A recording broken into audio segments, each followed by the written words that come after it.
Hello दोस्तों, मैं आशा करता हूँ कि आप लोग इस महामारी में सही सलामत होंगे। तो चलिए बिना देर किए वीडियो को स्टार्ट करते हैं। आज हम लोगों का जो चैप्टर 2 अक्षांश एवं देशांतर है, इसको हम लोग पढ़ेंगे। तो सबसे पहले हम लोग देखते हैं अक्षांश रेखा क्या है। अक्षांश रेखा क्या है? तो पृथ्वी पर पूर्व से पश्चिम की ओर खींची गई काल्पनिक रेखा को अक्षांश रेखा कहा जाता है। पश्चिम से पूर्व की ओर खींची गई काल्पनिक रेखा को क्या कहा जाता है? अक्षांश रेखा कहा जाता है। यह जो रेखा है ये पृथ्वी पे नहीं बल्कि ये काल्पनिक रेखा है, एक ग्लोब पर खींचा गया है। तो इसको हम लोग पहले यहाँ देख लेते हैं। ये जो रेखा है पूर्व से पश्चिम की ओर खींची गई रेखा को क्या कहा गया है? काल्पनिक रेखा को अक्षांश रेखा कहा गया है। यह जो रेखा है ना, ये वृत्ताकार रेखा है।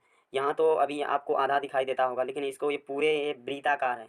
ये जो रेखा किस तरह है? वृत्ताकार रेखा है। अक्षांश रेखाओं की जो संख्या है वो 181 है। इसकी बीच की जो दूरी है वो है 111 किलोमीटर। यानी कि यहाँ से अगर देखा जाए तो यहाँ तक हम लोगों को, यानी एक अक्षांश ये रेखा हो गया और दूसरा अक्षांश ये, इन दोनों को जो बीच की दूरी है वह है 111 किलोमीटर। समझ गए? कुछ प्रमुख अक्षांश रेखाएं हैं, जैसे क्या? ये हो गया 0 डिग्री अक्षांश रेखा। इस रेखा को विषुवत रेखा या भूमध्य रेखा कहा जाता है।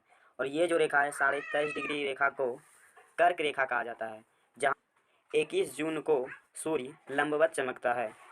और यहाँ दूसरी यानी कि साउथ में, दक्षिण में 23.5 डिग्री रेखा को, अक्षांश को मकर रेखा कहा जाता है। यहाँ पर 22 दिसंबर को सूर्य लंबवत चमकता है। उसके बाद जो है ये इसे ध्रुव कहा जाता है। ये हो गया नॉर्थ ध्रुव, ये हो गया दक्षिणी ध्रुव।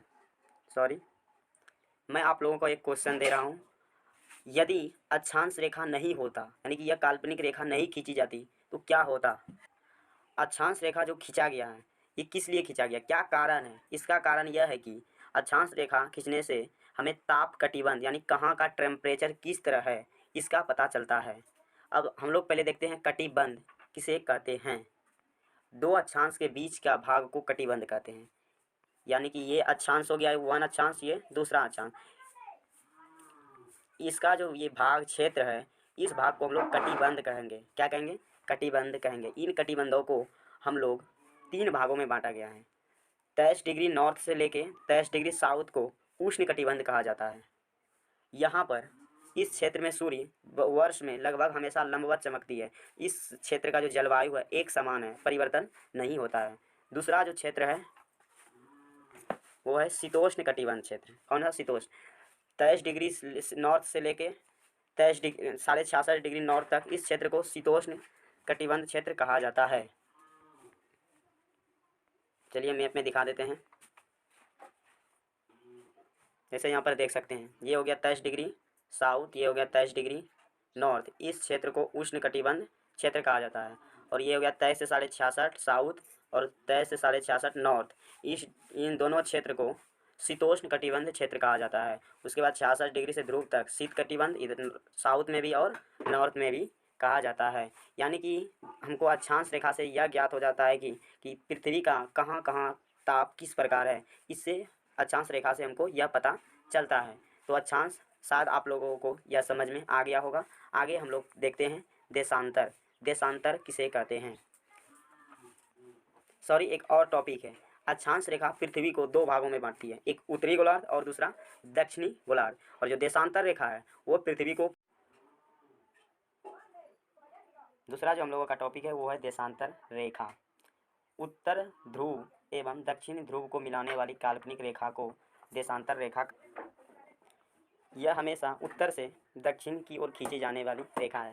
देखिए, अक्षांश रेखा से हमें ताप कटिबंध ज्ञात होता था, लेकिन वहीं देशांतर रेखा से हमें समय एवं तिथि का पता चलता है। प्राचीन काल में जब समय का पता करने में बहुत कठिनाइयाँ होती थी, तो अमेरिका की राजधानी वाशिंगटन डीसी में 1884 में एक सम्मेलन हुआ, जिसके अंतर्गत जो ब्रिटेन है वहाँ की एक ग्रीनविच स्थान है, उससे गुजरने वाली देशांतर रेखा को प्रमुख यामोत्तर यानी कि 0 डिग्री बताया गया। यहाँ से अगर हम लोग पूर्व की ओर जाएंगे तो उधर टाइम बढ़ेगा, वही पश्चिम की ओर आएंगे तो हम लोगों का जो टाइम है वो घटेगा। समझ गए? ग्रीनविच सीमा से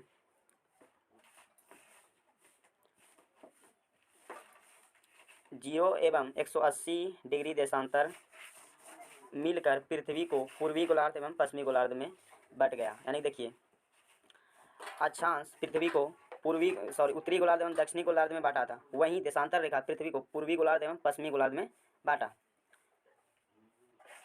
ये देशांतर रेखा है वो अर्धवृत्ताकार होता है, और जो देशांतर रेखा है वो ध्रुव पर काफ़ी चौड़ा होता है, और ध्रुव पर नहीं, विषुवत रेखा पर काफ़ी चौड़ा होता है, और ध्रुव पर जाते जाते सभी जो देशांतर रेखा है वो आपस में मिल जाता है।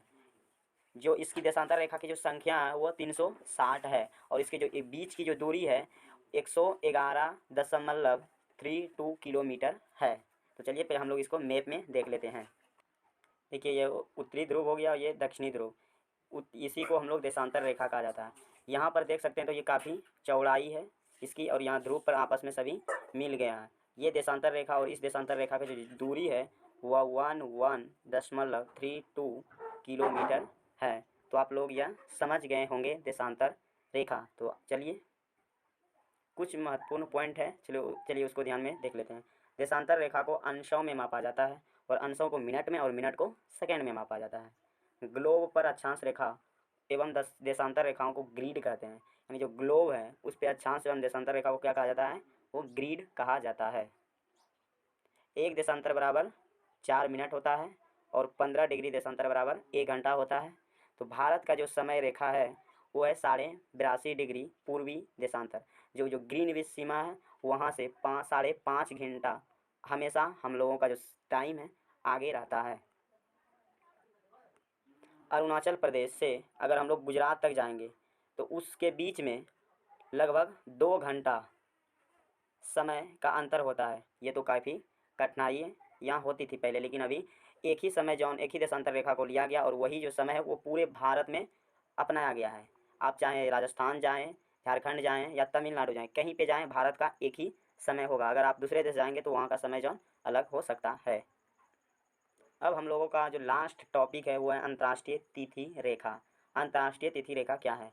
180 डिग्री देशांतर को अंतर्राष्ट्रीय तिथि रेखा कहा जाता है। यह जो रेखा है वो प्रशांत महासागर के बीच से होकर गुजरती है न्यूजीलैंड के पास। यह रेखा 3 बार मुड़ा है। एक बार तो यहाँ यूरोप एवं एशिया के पास, दूसरा ये पपुआ न्यू गिनी के पास मुड़ा है, और फिर गया है। यानी कि ये जो अंतर्राष्ट्रीय तिथि रेखा है ये हो गया ईस्ट यानी कि पूर्व, ये हो गया वेस्ट यानी कि पश्चिम। अगर हम लोग पूर्व से पश्चिम की ओर जाएंगे तो एक दिन बढ़ जाएगा, वही अगर हम लोग पश्चिम से पूर्व की ओर जाएंगे, यहाँ पर अगर हम लोग पूर्व से पश्चिम की ओर जाएंगे तो यहाँ घट जाएगा, और वही पश्चिम से पूर्व की ओर आएंगे तो वहाँ एक दिन बढ़ जाएगा। जैसे इस दिन यहाँ पर सोमवार है मान लीजिए वेस्ट में, तो अगर इस दिन जाएंगे तो वेस्ट की ओर तो उस दिन यहाँ मंगलवार हो जाएगा। और वही अगर हम ईस्ट में मान लेते हैं आज ट्यूसडे है, अगर हम लोग वेस्ट में चलेंगे तो वहाँ हम लोगों को मंडे मिलेगा। तो यही अंतर है।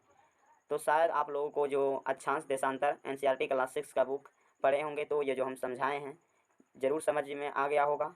अगर कोई भी डाउट है तो आप हमें कमेंट करके ज़रूर पूछ सकते हैं, उसका जवाब मैं ज़रूर दूंगा। तो जय हिंद, जय भारत।